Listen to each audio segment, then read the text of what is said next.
Injustice Gods Among Us is a fighting game released by Netherrealm, the creators of Mortal Kombat. This game depicts two DC universes, one similar to the comic DC universe currently, and the other similar to a world being ruled by a dictator like Superman.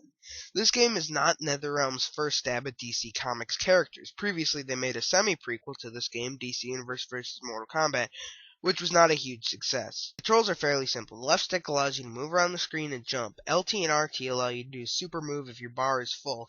LB grabs people and allows you to throw them around in special moves.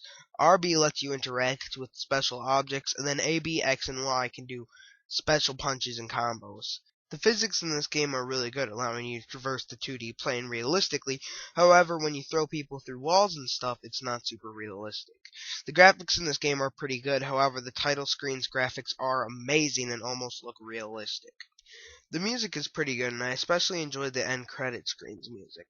The menu screen is really nice looking and looks really realistic, as I said earlier, and it's really easy to go from one thing to another quickly and efficiently. Easily the most important thing about fighting games are mechanics, and this game has butter smooth fight mechanics. On top of that, there are supercharged attacks,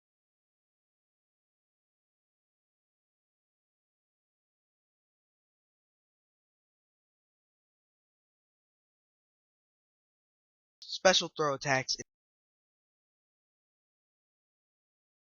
environmental attacks, and stage transitions.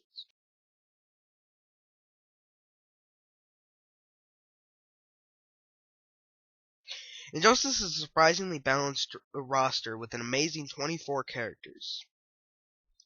Aquaman, a power character who is fast with a few water-based attacks in the game, as there are two Aquamans in this campaign, the Earth 1 good version and the Earth 2 version under Superman's rule. I will describe the characterizations separately.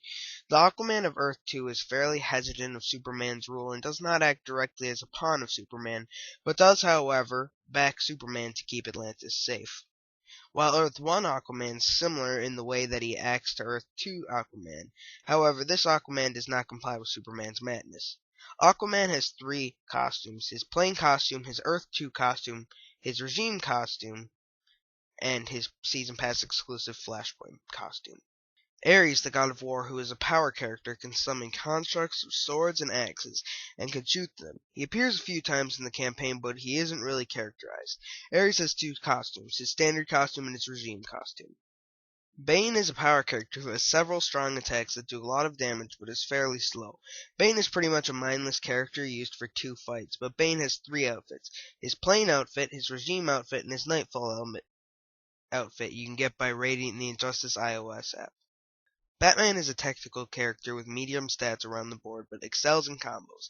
Batman is characterized in Earth 1 as a fearless but stern fighter who will not bend over and comply to evil or kill. Batman Earth 2 is the same way and leads the resistance against Superman. Batman also has several different costumes: his plain costume, his second Insurgent costume, a Black Lantern costume, an Arkham City costume, and finally a Batman Beyond costume you can unlock on the iOS game. Black Adam is a power character who is an average speed and is pretty strong. As well, he sides with Superman because he too was a dictator. Black Adam's costume has two costumes: his plain costume and his regime costume. Catwoman is a speedy but weak technical character. She was characterized deviously, and she sides with Superman. She has three costumes: her standard one, her regime one, and finally her Arkham City one. Cyborg is a power character and is fairly fast. The Earth 1 version is a bright, happy version of the Earth 2 version, and the Earth 2 version sided with Superman and seems to be one of his main pawns. Cyborg has two costumes: his standard costume and his regime costume. Deathstroke is a fast technical character who shines in mainly ranged attacks. His Earth 1 counterpart doesn't do much, but his Earth 2 counterpart sides with no one until the end, where he decides to side with Batman and join the Resistance. Deathstroke has three costumes: his standard, his regime, and his Flashpoint costumes. Doomsday is a power character and is a mindless killing machine who Superman's mind controlled to help him kill Batman. Doomsday has two costumes: his plain costume and his regime costume. Flash is a fast, semi-powerful technical character and is portrayed as a noble man from both Earth 1 and 2. However, his Earth 2 counterpart was misguided to side with Superman until he was brought to his senses when Superman murdered Shazam at the end of the game. Flash has four costumes: his standard costume, his regime costume, his New 52 costume, and his Elseworlds costume. Green Arrow is a fast, technical powered character. Like Deathstroke, he uses range to his advantage. Green Arrow on Earth 1 and Earth 2 are basically the same character. However, Earth 2 Green Arrow was murdered pre-game for not siding with Superman. Green Arrow's costumes are as followed: his standard costume, his Insurgent's costume, and finally his Arrow costume for the first 5,000 people to vote on the Injustice Battle Arena, an event hosted by NetherRealms before the game launched. Green Lantern is a slow power character who relies mostly on his constructs to do most of the damage for him. Green Lantern on Earth 1 is a noble guy who does not enjoy that Earth 2 Green Lantern joined the Sinestro Corps and Superman. Earth 2 Green Lantern is also kind of an asshole. Green Lantern has four costumes: his standard costume, his pre-Yellow Lantern regime costume, his regime Yellow Lantern costume, and finally his New 52 Green Lantern costume. Harley Quinn is a fast technical character who relies strongly on her trademark gags. Harley Quinn is briefly shown as her Earth 1 counterpart, but later you see her Earth 2 counterpart who is an elusive ally to Batman, who she later left to join the Earth 1 Joker when Joker appeared. She later rejoined Batman in the ending act. Harley has three costumes: her plain costume, her Earth 2 costume or her Insurgent/Regime costume, and her Arkham City costume. Hawkgirl is a power character that has medium stats around the board. She joined Superman on Earth 2, and little else is known of her. She has two costumes: her plain costume and her Regime costume. Joker is a technical character who has medium stats, but like Harley Quinn, relies a lot on his gags and tricks. Joker on Earth 1 is a psycho and makes his way over to Earth 2 to cause trouble. Earth 2 Joker murdered Lois and destroyed Metropolis. Superman killed him, and so that's why we don't see him in the game, other than in the opening cutscene. Joker has three costumes: his plain costume, his Earth 2 costume, or his Regime/Insurgents costume, and his Arkham City costume. Killer Frost is a technical character and weak around the board, but in the right hands her powers can do good. Killer Frost is a character we know little about from the game, but from what we've seen she's fairly smart and tries to figure stuff out for Superman and his team. Killer Frost has two costumes: her standard costume and her Regime costume. Lex Luthor is a strong, slow power character who is evil on Earth 1, but on Earth 2 is fighting with Batman and pretending to be good friends with Superman. Along with Batman, he's the leader of the Insurgency. Lex has two suits: the Insurgency and the Standard suit. Nightwing is a technical character who has two ways to fight: his staff connected or broken into two. When it's broken into two, he's faster but weaker. When it's one piece, he's slower but stronger. Nightwing appears in the story in Earth 1 as a ally to the Justice League, who we learn very little about, but we know is Dick Grayson, the first Robin. On Earth 2, however, it's Damian Wayne, Bruce Wayne's son, who murdered the Dick Grayson of that world and took over Nightwing's name and became one of Superman's right-hand man. He has three costumes: normal, regime, and New 52. Raven is a technical character who in the story appears working under Superman a few times. She has a regular costume and a regime costume. Shazam, sometimes known as Captain Marvel, is a power character. He uses electric powers given to him by the wizard Shazam. Shazam appears in Earth 2, originally working under Superman, but he shifts alliance and is killed, causing Flash to turn as well. He has a regular costume and a regime costume. Sinestro is a power character who acts similar to Green Lantern. He appears as someone allianced with Superman, as he too was kind of a dictator of his planet, similar to Black Adam. He has a normal costume and a regime costume. Solomon Grundy is a very slow power character. He is a villain from Earth 2, where he is a zombie. He appears working under Superman a few times in the story, and he has a normal costume, a regime costume, a boss costume, and a Red Sun costume. Superman is a power character who uses his overwhelming strength and speed to fight. In this story, Superman from the first Earth is a hero, but in Earth 2, he accidentally kills Lois because of the Joker, and blows up Metropolis and goes insane. He rules the world with an iron fist. He has an original, regime, Godfall, Red Sun, New 52, and Lockdown costumes. Wonder Woman is a power character who can either fight with her whip and speed, or her sword and shield for power and range. Wonder Woman is one of those characters pulled through to Earth 2 and joins the fight against Superman, while Earth 2 Wonder Woman aids Superman and is in a relationship.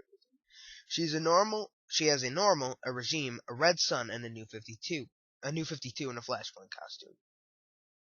The story for this game is very complex, especially for a fighting game, and actually began in the preview comic. The story as told in the preview comic starts with us learning of Lois Lane, Earth 2, is pregnant with Superman's son. Lois gets a call and leaves to get a tip. At the place where they are told to meet, we see Jimmy and Lois find a mysterious figure in the backyard, and Jimmy gets shot. Lois gets kidnapped, and eventually the Justice League learn where Joker is with Lois. When Superman arrives, Joker uses a gas that makes Superman think Lois is Doomsday. Superman flies Doomsday, or Lois, out into space, and of course Lois dies.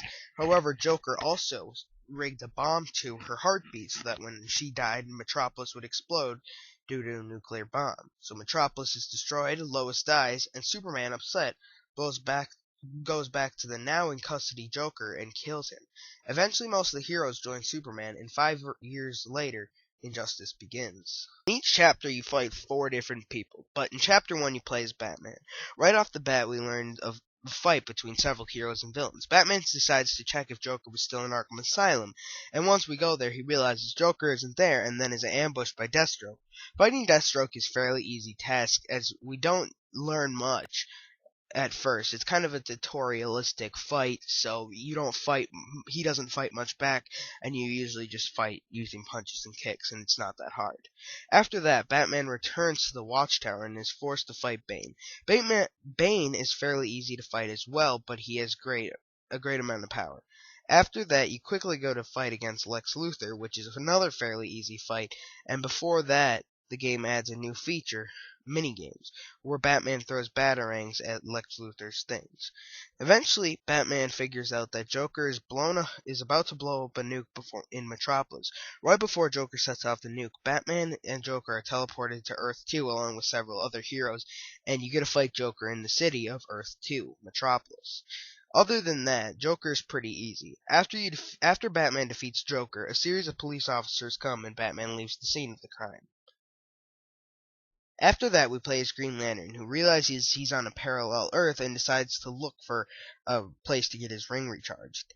He ends up going to Ferris Aircraft. There he sees the other Earth Cyborg and Raven torturing this world's Deathstroke. Green Lantern fights Raven, who is fairly easy to defeat. Right after that, Cyborg jumps into action. Cyborg is harder, but is fairly easy to defeat if you know how to use the environments, and this is the best place to learn. There's a lot of great environments to use in Ferris Aircrafts. Deathstroke explains that Superman is a dictator, then Green Lantern travels from Gotham to where he finds Sinestro, which is actually a very fun fight, very mano-y-mano, and then eventually the grand finale fight where we learn that Green Lantern of this Earth, or Yellow Lantern now, is actually an evil guy now, and you're forced to fight him one-on-one. This is actually the first challenging fight of the game, and actually took me 2 times to defeat him. In Chapter 3, you play as Aquaman, and Aquaman finds out that the other Aquaman is pretty much giving Atlantis to Superman, with Flash's Shazam as the messenger. A fight breaks out, and Aquaman fights the Flash. Flash is fairly easy, especially since Aquaman's good in the reach and can use environmental attacks fairly well, being a strong character. Once Flash is defeated, Shazam recovers, and you get to fight him. He is just as easy as Flash, but he can hit really hard. Next, other Aquaman arrives, and another fight breaks out. You fight other Aquaman, who isn't too hard either, but is still harder than Shazam and Flash. Finally, you're forced to fight Ares, who is also very easy. Right before you play as Joker, and your first fight is against Batman, who's actually pretty hard. I lost once, but once you get used to it, it's a fairly easy-ish fight. After Joker wins, he's about to kill Batman when he notices several Superman's goonies, Hawkgirl and Hal, come around, and Joker flees to hide. Then Batman is taken away. After that, Harley Quinn comes. Thinking Joker is an imposter, they fight. After the fight, Harley figures out that this Joker is the real Joker and goes back to the Joker's asylum with him. After that, we learn how people of this universe are taking special pills to be more resilient to the punch. Then Joker fights Hawkgirl, who is fairly easy, and then Nightwing, who is also a fairly semi-challenging, but is still easy. In Chapter 5, the insurgents decide to break into Wayne Manor and try to steal back this kryptonite weapon Batman created, and you play as Green Arrow. Once you get there, Green Arrow is attacked by Solomon Grundy, and during his fight, you're forced to do a mini-game where you shoot arrows at Solomon Grundy and his various things he throws at you. After that, you finally fight Grundy, who's not that hard of a fight. After that, Green Arrow fights Killer Frost, who is also quite easy. Then Green Arrow fights Wonder Woman, who is also very easy. And then finally, Green Arrow fights Black Adam, who is also quite easy. In Chapter 6, Cyborg teleports to Earth 2, where he fights Earth 2's Deathstroke in a misunderstanding. He is fairly easy because Cyborg is super cheap. After that, you fight Lex Luthor, who's fairly easy as well because Cyborg is super cheap. Cyborg eventually realizes Lex and Deathstroke are good guys, and he joins their alliance to save Batman. Cyborg decides to go undercover to infiltrate that world's watchtower, where he comes across Catwoman, who says false info about their romantic relationship that Cyborg agrees with, and then eventually they fight. Catwoman is slightly harder, but is still really easy because Cyborg's cheap as hell. Once Catwoman is defeated, the Cyborg realizes that he's being hacked by Earth 2 Cyborg. Then they get into a cyber battle that lasts for like 3 minutes in a cutscene, and then they get into a fight. For real. This planet Cyborg is actually pretty tricky because it's as cheap as your Cyborg, so you're doing your cheap-ass moves on each other, and it makes it kind of challenging. These doppelgangers seem to know your move before you make them, so that's what's making them a lot harder than the other ones, especially at this point in the game where they're almost exactly at your thing. After you beat Cyborg 2, you find that Deathstroke is attempting to disintegrate and destabilize the Watchtower at the cost of Earth 1's Batman. Chapter 7, you play as Deathstroke right after the Watchtower destabilizes. The first fight is Deathstroke versus Shazam, which is a really easy fight. Right after that, you get into a fight with Flash, who is slightly harder but is still no cakewalk. Next, you fight Killer Frost, which is fairly easy, less memorable of a fight, who was actually trying to do something on the computer before you found her. Finally, you fight Wonder Woman, who's kind of hard, but still doesn't make much of an effort, and Deathstroke's chapter is a fairly less memorable chapter that finishes fairly fast. Batman Earth 2, and the kind of full-out war begins, with Aquaman summoning his army of shrimp to attack the opposing heroes. While this happens, Batman tries to break into Strikers to save the other Batman. Here, he is encountered by Catwoman, who we learn was a love interest to Earth 2 Batman. Catwoman wanted to flee, but Batman did not, so Catwoman was like, fuck you, then they decide to fight.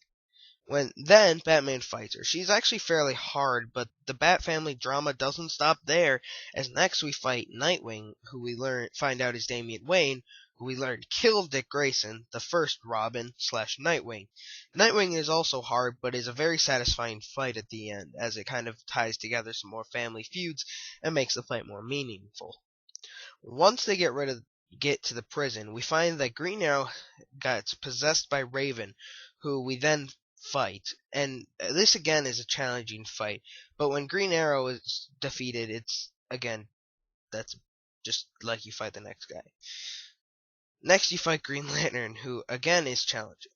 After that, Superman flies to the Watchtower, where he gets his ship pretty much blasted off, and then we learn Batman Earth 1 is saved, and that's it for Chapter 8.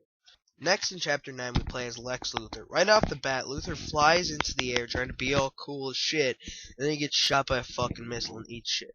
He finds Harley Quinn, who is easy-ish for this point in the game, and then after that, he fights Joker, who is also fairly easy. After that, you fight Hawkgirl, who felt like a repetitive fight to me. Like, whenever I fight Hawkgirl, I just kind of feel like, why is she there? I don't like her. Finally, you fight Shazam, and once you defeat him, it is actually a fairly easy fight. You then go to kill Superman with your kryptonite weapon because he's flying down, still eating shit from before. Before Lex can shoot, Shazam comes back up, recovers a bit, and then zaps him, which defeats Lex. Superman then grabs Lex Luthor, talks to him for a second, and then kills him. Back at the Watchtower, Shazam has second thoughts about Superman's regime and tries to tell Superman this whole thing is wrong. Superman then burns 2 holes through the back of his head, then orders his men out. Flash then begins to realize that he believes that this whole thing should have is wrong and he shouldn't have done it the whole time. During Chapter 10, you play as Flash, who tells Yellow Lantern that what they're doing is wrong, but Yellow Lantern won't have it, so they fight. Yellow Lantern is fairly easy compared to the previous fights, but is still a fun fight. After that, Flash faces Solomon Grundy, who also is super easy. Flash then leaves the Watchtower, where he decides to try and stop the regime. On his way to Metropolis, he finds Sinestro leading a team of troops. Then he stops the troops, and Sinestro challenges him to a fight. Once you beat Sinestro, you fight Green Arrow, who mistakes you and thinks you're still a bad guy. In Chapter 11, you play as Wonder Woman, and right off the bat, you fight Bane, who's a very easy character to beat. Next, you fight Ares, who tells you that he doesn't want Superman to win his mini-war because when he's the dictator, the world will be ruled by fear and there will be no more war. Once you beat the fairly challenging character Ares, you then go on to fight Wonder Woman of this Earth, who is a fairly challenging guy, actually, at first, but once you get used to her and get her down, it's not super hard. After that, you tell this Earth's Amazons to join you, and they do. So you and the Amazons go off to war. As the war continues, we learn that Batman of Earth 2 and Earth 1 both want different things. Batman of Earth 2 wants Batman to leave, and Earth 1 doesn't. So they fight, for some reason. Batman could possibly be the hardest fight in the game, taking me 3 times before I finally defeated him. Once you beat him, Batman allows you to stay, and Batman Earth 1 decides to bring over Superman of the other Earth. In Chapter 12, you play as Superman, who's caught up to speed and goes to help finish the fight, when you're attacked by Black Adam. Before facing Black Adam, though, you were caught in a minigame. Black Adam throws cars at you full of fucking people, and then you blow them up brutally. I don't love this minigame because it makes no fucking sense at all. Black Adam just plucks them off the road while they're moving at 60 miles per hour. Clearly there's someone in it because it's on a freeway, and then Superman just blows them up. So this game is telling me that Superman would just blow up cars full of people to fucking pieces. Right. Well, after that, you fight Black Adam, who's fairly easy for this point in the game. Next, Superman fights Aquaman, who's a middle-hard character to fight due to his long attack range and power. Finally, Superman makes it to the Fortress of Solitude, where he fights Superman, Doomsday, who's on a semi-collar thing, and he's also pretty easy, actually, which is underwhelming because the whole game they're like, is the collar ready? And they're like, yeah, Doomsday's gonna be the best. Finally, you versus Superman, mano-a-mano, and I must say this fight's fun. You are evenly matched, and it's a really fun fight. Now that the campaign's over, let's talk about Battle Mode. Battle Mode allows you to be one character at a time out of the 24-character roster as you fight several other characters. And at the end, there's a little story blurb, usually, which comes out and adds some rich extra quality the game needs. As well, this mode comes in several different sub-modes. Ones where you have to fight the whole cast of Injustice with 1 health bar, Sidekick, where you fight 2 heroes back-to-back on 1 health bar, Hero Mode, where you fight only heroes, Villain Mode, where you fight only villains, Classic Mode, where you fight a variety of heroes and villains, and about 20 more modes to explore. To add even more to this already dense fighting game, it has over 150 minigames known as Star Labs. This game has great local and online multiplayer. The local multiplayer allows you to play as the whole cast and on several maps in great one-on-one combat. The only thing I could have asked for is if they had a tag team mode like Tekken Tag Team. The online works just as good, but the main problem is that you have to go back in and out because you'd often find yourself playing the same person over and over again, and it'd take 15 fucking minutes for a map to load.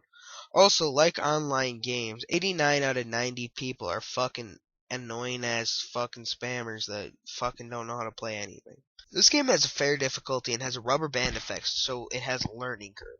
So for people who aren't extreme fighting game masters can win, even with the challenging difficulty that it has. But it is very possible. Overall, Injustice is a fun game for fighting game veterans with fresh mechanics and a lot of unique but balanced characters that are great to all learn with all their unique moves and combos, and fun just to master one character. The multiplayer on all fronts is amazing, and the story and side missions will give you a good amount of hours of play, and plenty of costumes and extras to keep you searching around. This game has a great level system. Injustice has a great, fun, dense experience to offer. Overall, Injustice was a kick-ass game and one of my favorite fighting games of this style. For that, Injustice earns a 9.5 out of 10.